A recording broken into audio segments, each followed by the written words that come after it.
I first knew Rosemary as a storyteller, and she's an excellent storyteller to young children. But the interesting thing is that she started telling me stories, and I found it interesting because she was telling me stories about her experiences with her daughter's teachers when her daughter was going through school, and the kind of problems that they faced with the schools, with the teachers and the system, with the friends that they had, and so on. And after a while, she so entranced me with her stories, and then suddenly she tells me, I've got this book, I've written about all these things in a book. I say, okay, let's publish it. And so here she is today with a book, The Nevermind Girl and Other Stories. Rosemary?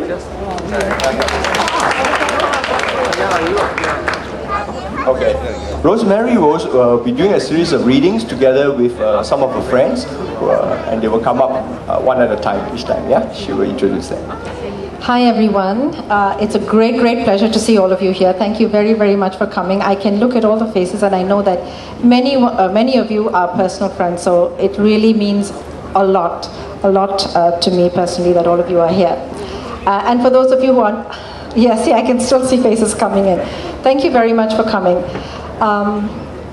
I want to mention, Ho Fang, of course, publishes so many books by so many esteemed people. So to me, it's an enormous, I'm truly grateful. I'm also very honored to be sharing the stage here following Felix Cheong. Because as I just spoke to Felix earlier, he doesn't know, in fact, he didn't know about it till I told him. Many years ago when I was anything but a writer, when I was just perhaps a chop on my husband's passport, on a dependent pass, and I first started writing, I remember sending him a short poem that I'd written when my son was still a baby. And I never expected to be treated with like another human being, really. I was just so touched by the fact that he just responded to me as another writer. So Felix, thank you very much for it. Thank you. I still have the poem. That one is not published yet. But okay, the reason I'm speaking of this is because I came to Singapore in 1982.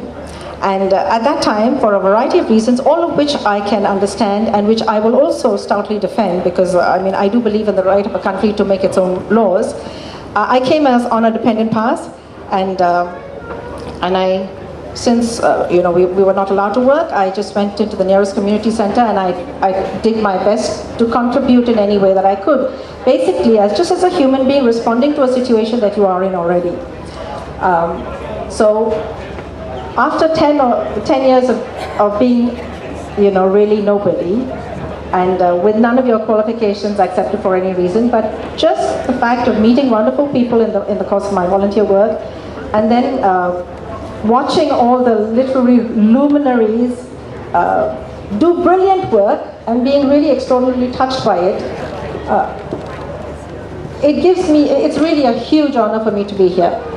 So I want to mention though that actually this book is written with great gratitude. If I continue to do any volunteer work at all, it's in gratitude for the wonderful teachers.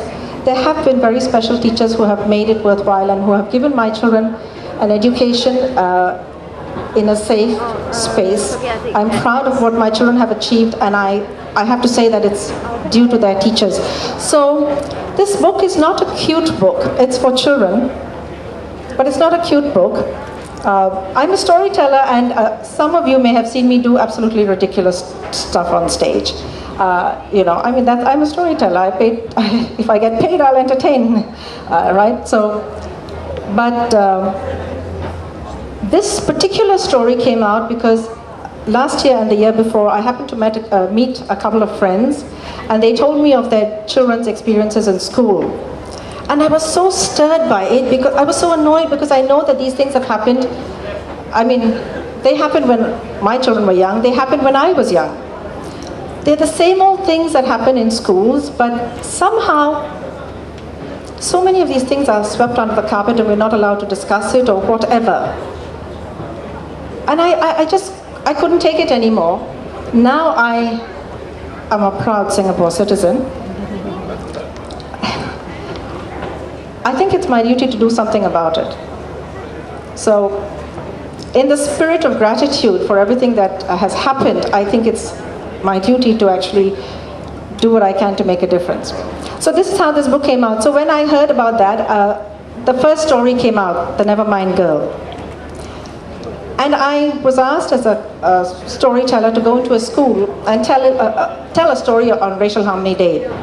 And usually the schools, expect that you go there and you do something entertaining, and the kids go rah, rah, rah, rah, rah, and, and then everyone claps, and then, we all feel good and we leave.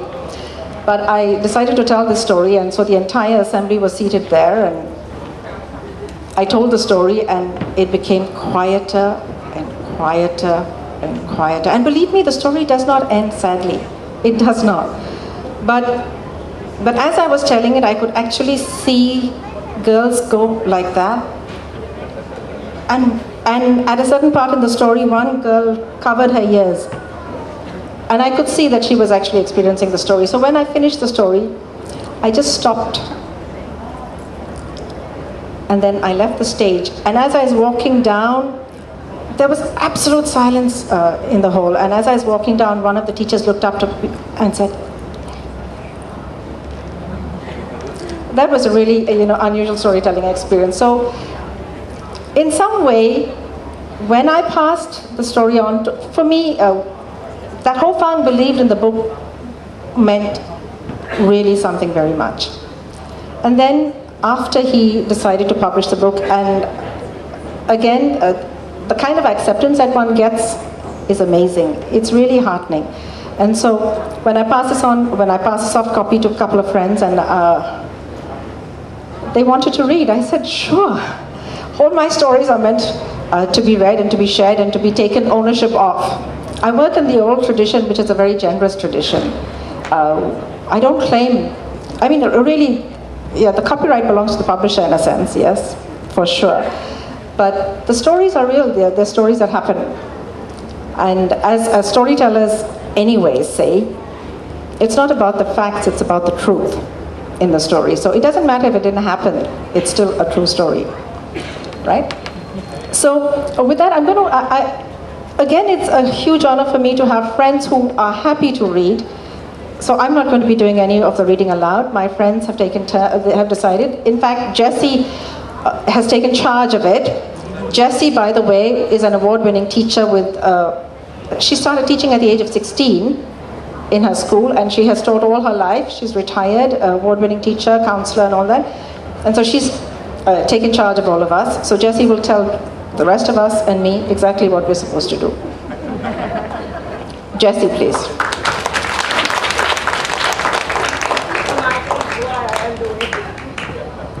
Jessie, who's coming over first? Okay. All of the readers, Nancy too is a teacher with experience in local schools, but we're all storytellers as well. So, and we work together with lots of fun, with lots of commitment, with lots of soul. So, Nancy, please. And by the way, I have no idea what they've chosen to read. It's the first time they are seeing the physical book as well. So it's really going to be interesting for me to see how they interpret. And Nancy did have a question for me. She said, do I have to follow the exact words? I said, just do whatever you feel. Yeah, so. Okay, thanks, Rosemary. So now you know why I'm reading first, because I have been told to do so by the teacher there. So that's why I'm reading first. And I would like to tell you, after I have read, why I chose this story, not before. So I'm reading the first story. It's called The Nevermind Girl. Anna was fastidious. She made sure that the pleats on her pinafore sat just so, and tucked her belt in just the right place.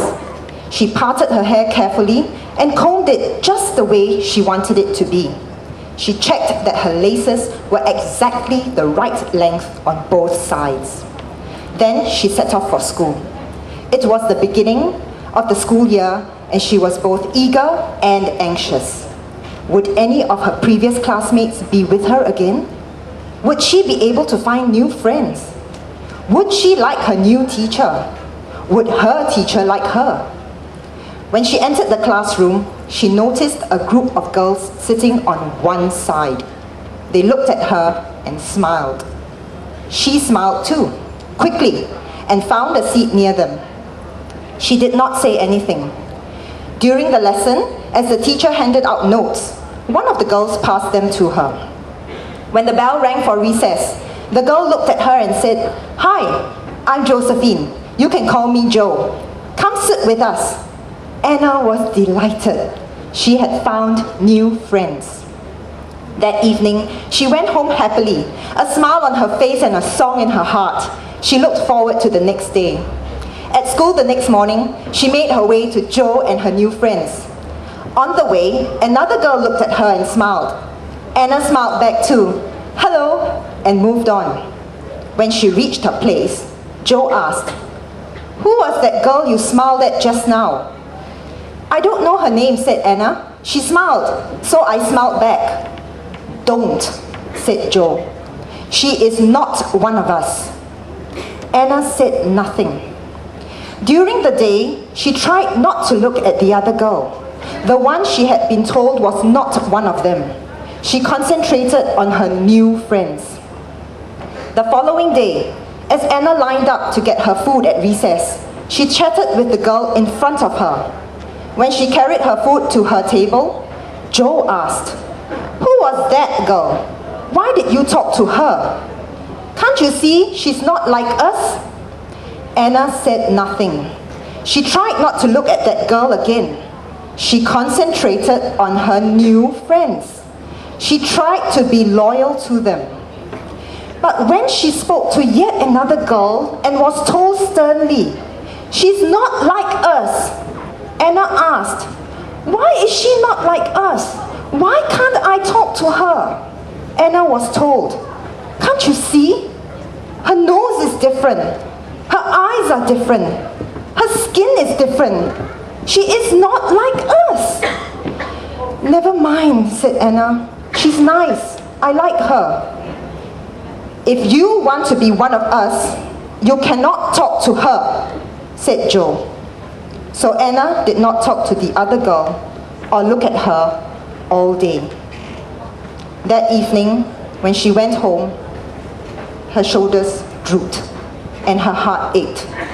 Her mother asked her, "Are you okay?" "I'm fine," said Anna, "just tired." The next day, she had a stomach ache and struggled to get ready for school. She was late. Day after day, Jo would say to her about yet another girl, "She is not one of us." "Why?" Anna would ask. "Because she is Chinese, she is Indian, she is Malay, she is a foreigner, she is a loser, she is poor, she is fat, she is thin, she is ugly, she talks funny, she smells, she looks strange, she is not like us." "Never mind," Anna would try to explain and think, "But that girl is nice. I like her." Finally, one day, Jo exploded. You are the never mind girl. All you say is never mind. You want to be friends with everyone else. Well then, no one will be friends with you." For the rest of the day, her new friends taunted her. "You are the never mind girl." They refused to talk to her or sit with her. "You don't mind, right? You are the never mind girl, what?" So, I'm stopping there. And the reason I chose to read this story, when I read it, when Rosemary sent to me, I had the reaction too. Oh dear, what's going to happen? And it brought me back, way back to when I was studying. Can you guess which girl I was? Was I the new girl? Was I Jo who said don't talk to her because she's not one of us? Or was I one of the girls who suddenly nobody wanted to talk to me one day? Okay, I'll leave you guessing. Thank you. Thank you, Nancy. I'm very heartened that just when I came in today, I know that somebody in the audience has bought a copy of the book and has said to me, my daughter, this means a lot to my daughter. Every word of it means something. I want to talk, just very briefly before we go into the next reader, I want to talk about the illustration. It's funny because I sent I believe the publisher got in touch with Pui Koon. Pui Koon, where is Pui Koon? Pui Koon, oh, there she is.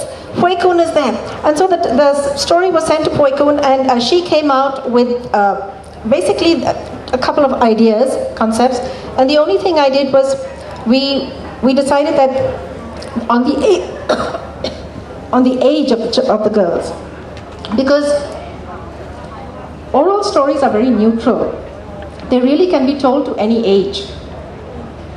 So when I first told the story, as an oral storyteller, you go to a different audience, and each time the story is relevant to them.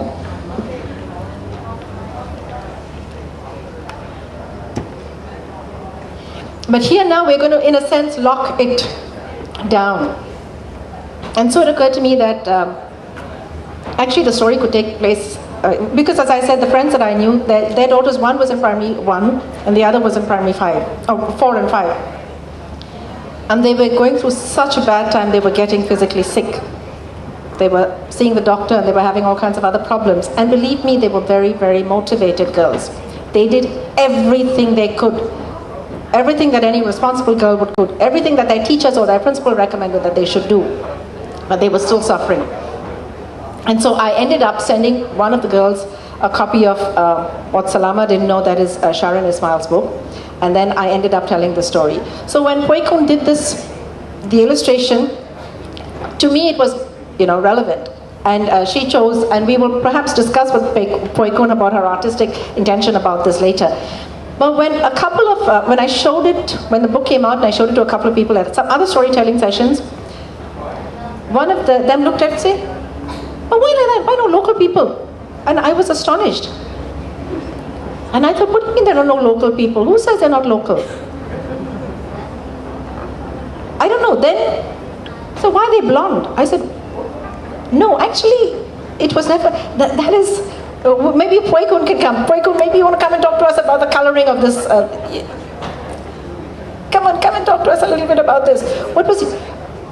There was a reason. It's not intended to be colored. It's just a sketch. Right? It's sort of a I think. I don't even want to go into the artistic part of it, but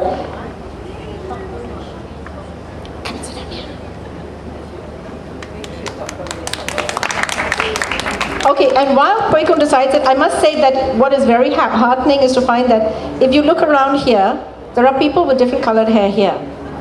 I have gone to schools. I did many sessions for MCYS based on the United Nations Conventions for the Rights of the Child, and I said to them, have you met people with different colored hair? And an entire audience, an entire assembly of like 1,200 students, 1,300 students would turn to me and say, no. This is Singapore. We call ourselves at the crossroads over here, and they have never seen somebody with a different hair of a different color. Then I would actually bring it down. I'd say, look at my hair, and I would show them my gray hair. And I would look at, we would discuss literally the shape of my nose, the shape of my eyes, the color of my skin, and talk about it. And we could talk about it quite openly without being destructive about it. People make the assumptions. I consider it a big compliment when on one national day I was wearing red and white, and somebody looked at me and said, I was fairly new at that time. I wasn't yet a citizen, and said, "Oh, you're here. I thought you were Chinese." I'm sure it was meant to be a compliment, and I took it as one. But the fact that you are one of us was very important, right? But I'm meeting people who say the book resonates with them because actually we don't all fall into little neat boxes that define the shape of our eyes or the length of our noses or the color of our skin. And we are constantly being asked to sit quietly in them, and I'm not very comfortable with that. So that's why the book, right? So Pui Kun, have you had time to think a little bit about your illustration? Do you want to come up and here? By the way, so many people have loved it that she's already getting commissions for other artwork on it. Actually, I wanted to draw the people in a monotone, right? Okay, it's a monotone, so it's not that it's blonde, okay? It's yeah. So I started off with a blue monotone. Everything was just blue. So we wanted to make it brighter. So it's just another monotone, not blonde. Yeah, and one thing she did say, which was, she said, I don't want to go into the standard 4 races. I'd like to mention here, when we talk about the 4 races, right, one of the first storytelling, professional storytelling stories that we did for adults, the title of that session was More Than Four Races.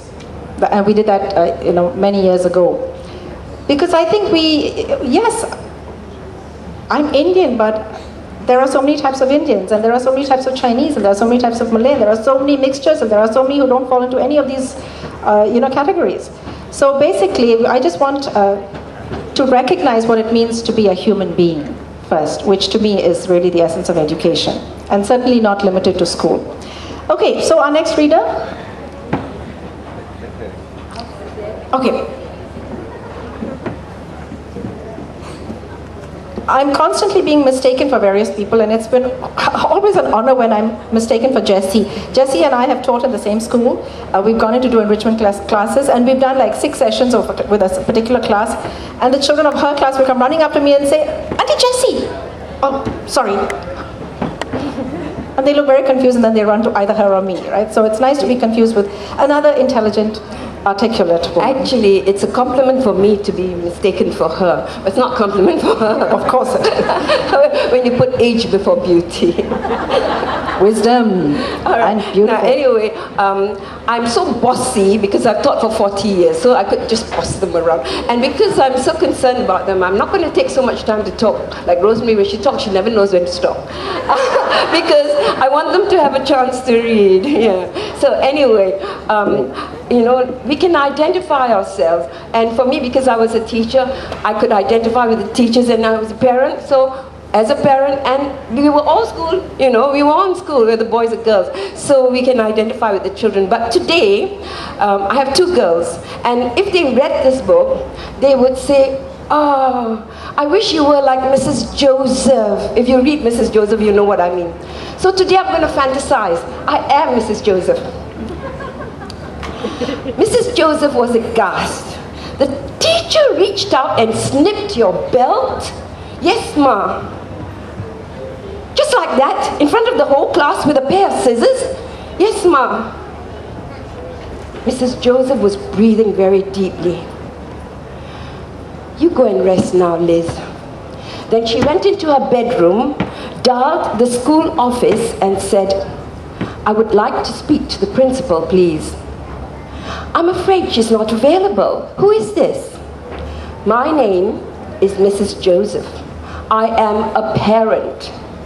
"I'm sorry, you'll have to make an appointment."